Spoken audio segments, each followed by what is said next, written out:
Bocah kecil tersebut secara brutal dipenggal menggunakan pisau tumpul. Beberapa anak ada yang kehilangan dahinya, dagunya, lidahnya diangkat, dan ada yang setengah kepalanya hilang. Welcome back to the Sohor, and let's go!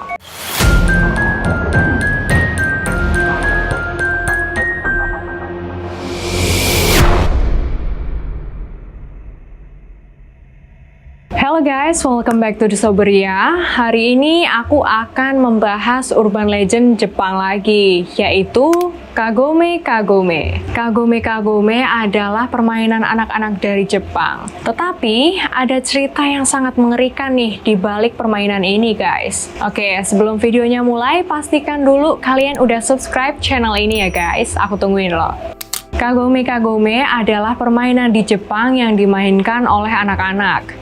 Cara bermainnya pun sangatlah mudah.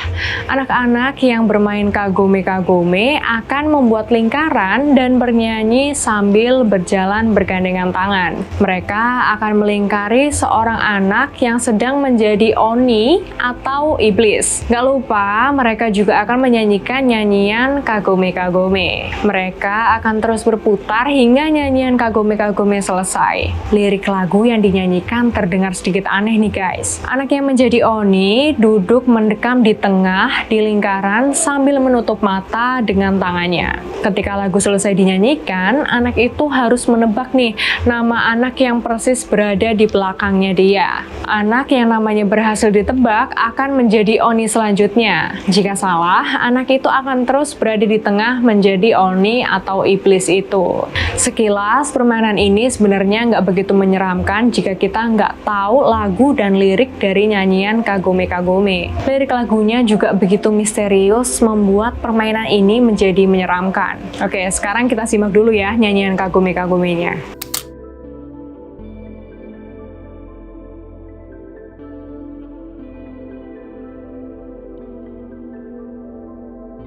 Nah, begitulah guys, jadi kurang lebih artinya tuh begini. Kagome Kagome burung dalam sangkar, kapan-kapan kau keluar. Saat malam dini hari, burung jenjang dan penyu tergelincir. Siapa yang tepat di belakang? Itu adalah arti dari nyanyian Kagome Kagome guys. Kalimat-kalimatnya begitu misterius dan membingungkan kan? Tapi tanpa sadar, anak-anak yang menyanyikan lagu ini telah mengundang iblis. Sebenarnya ada cerita yang sangat mengerikan di balik nyanyian itu guys. Oke, langsung aja nih kita bahas ke cerita di balik nyanyian Kagome Kagome.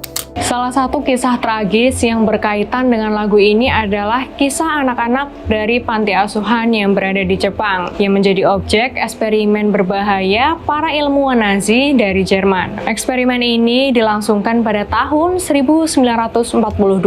Eksperimen ini dilakukan di sebuah bukit di daerah Shimane yang dekat dengan kota Hiroshima. Banyak ilmuwan Nazi gila yang melakukan eksperimen yang tidak bisa diterima oleh akal sehat nih. Ilmuwan-ilmuwan dari Nazi ini dikenal sebagai ilmuwan yang sering melakukan eksperimen aneh. Mereka selalu melakukan eksperimen ini secara sembunyi-sembunyi dan bahkan sangat rahasia. Dan kali ini guys, mereka ingin meneliti sebuah keabadian. Mereka beranggapan di dalam otak terdapat tombol kematian yang aktif setelah otak manusia berkembang. Dan tombol inilah yang mengatur kematian seseorang. Para ilmuwan gila ini mengatakan kalau mereka bisa mengangkat dan menghilangkan tombol tersebut. Setelah tombol itu hilang dari otak manusia, maka dapat memberikan manusia sebuah keabadian tanpa ada penuaan pada fisiknya. Mereka memilih sebuah panti asuhan di Jepang sebagai tempat eksperimen mereka. Dan objek penelitian mereka adalah anak-anak yang tinggal di panti asuhan tersebut.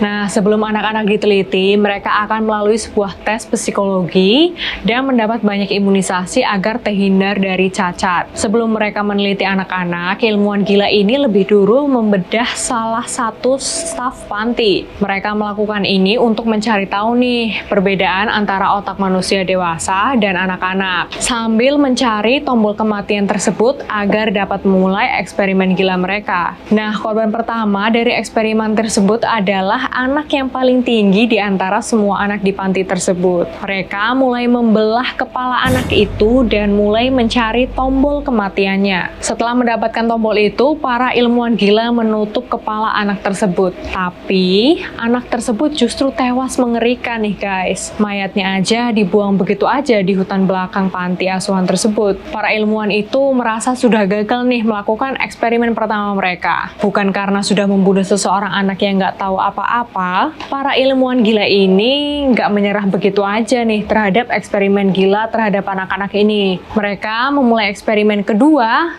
setelah mendapat dukungan berupa peralatan baru yang sangat banyak dan menggunakan metode-metode yang berbeda di setiap penelitian mereka. Eksperimen yang kedua menggunakan banyak sekali anak-anak yang berbeda dari panti asuhan itu. Mereka bahkan secara sekaligus memulai eksperimen yang kedua mereka ini. Kepala mereka dibedah secara bersamaan, tapi menggunakan metode yang berbeda. Para ilmuwan ini akhirnya berhasil nih mengangkat tombol kematian dan membangunkan banyak pasien mereka. Mereka juga berhasil mengangkat tombol kematian seseorang gadis termuda di panti tersebut. Tapi sayangnya gadis kecil itu kehilangan kemampuan nih untuk berkeringat. Para ilmuwan ini merasa begitu senang dan berpesta pora dan akhirnya mereka beristirahat untuk sementara waktu. Keberhasilan mereka ini terjadi tepatnya pada tahun 1943-an gitu. Tapi keesokan paginya gadis muda ini tidak bangun nih dari tidurnya, bahkan mengalami koma. Para ilmuwan gila ini tentu saja nggak menyerah begitu aja sih.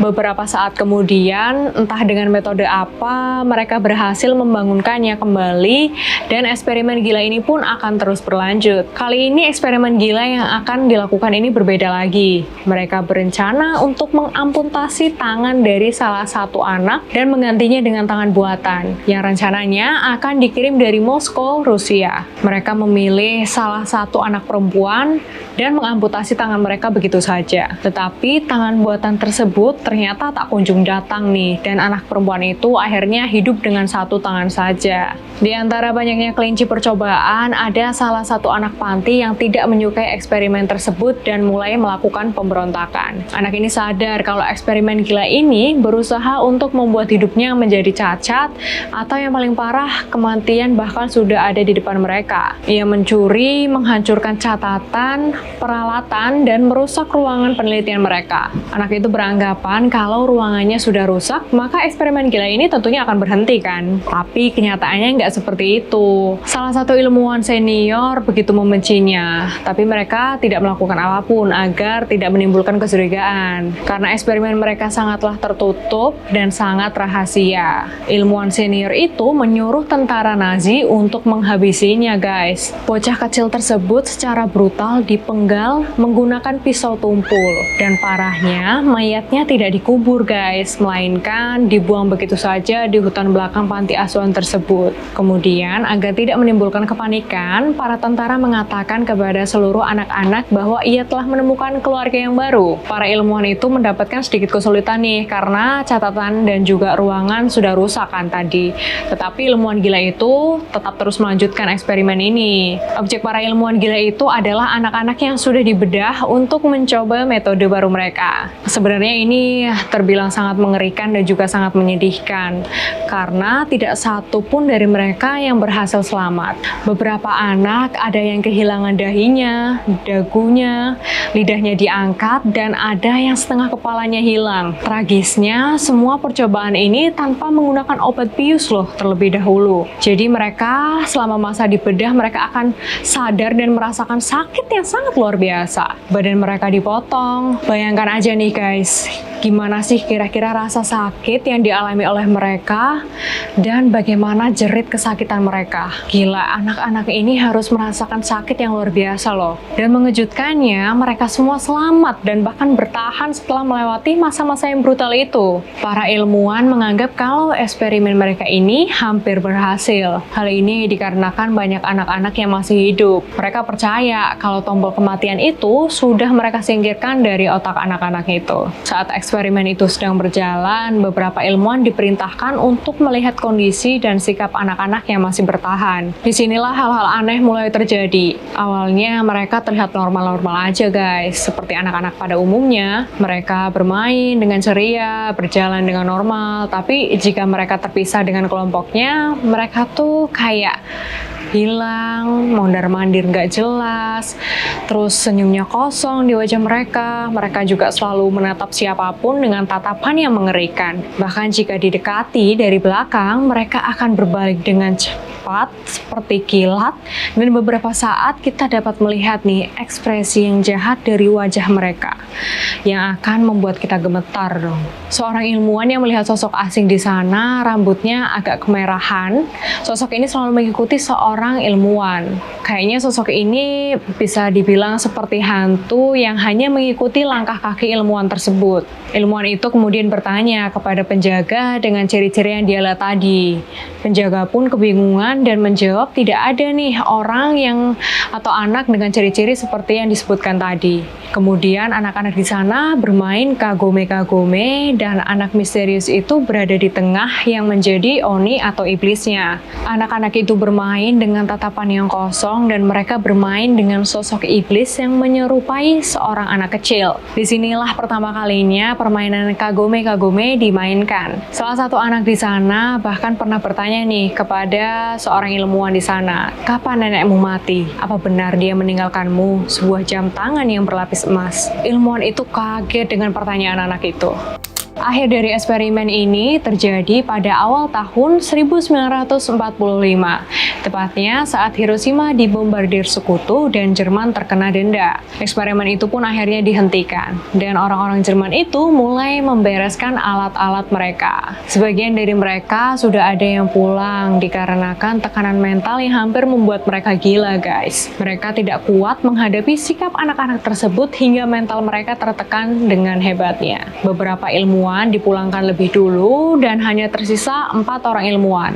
Setelah mengirim peralatan mereka yang terakhir, para ilmuwan itu menganggap mereka harus berpamitan dengan para penjaga anak-anak ini, dan mereka pun melakukannya. Dan yang membuat salah satu ilmuwan ketakutan dan mengejutkan ilmuwan lainnya, kepala penjaga tersebut mengatakan dalam bahasa Jerman yang sangat fasih nih, "Maukah kalian bermain satu permainan terakhir dengan kami?" 3 dari mereka setuju dan mereka memulai permainan tersebut. Para ilmuwan itu mulai menutupi mata mereka dan anak-anak beserta penjaganya mulai mengelilingi mereka. Satu-satunya ilmu yang tersisa lari ketakutan menuju truk terakhir tanpa melihat ke belakang lagi. Hal yang membuat aku merinding nih adalah mereka mampu membuat permainan kagome-kagome ini dengan kondisi yang sangat mengerikan. Terlebih mereka terkena efek radiasi setelah kota Hiroshima dibom atom.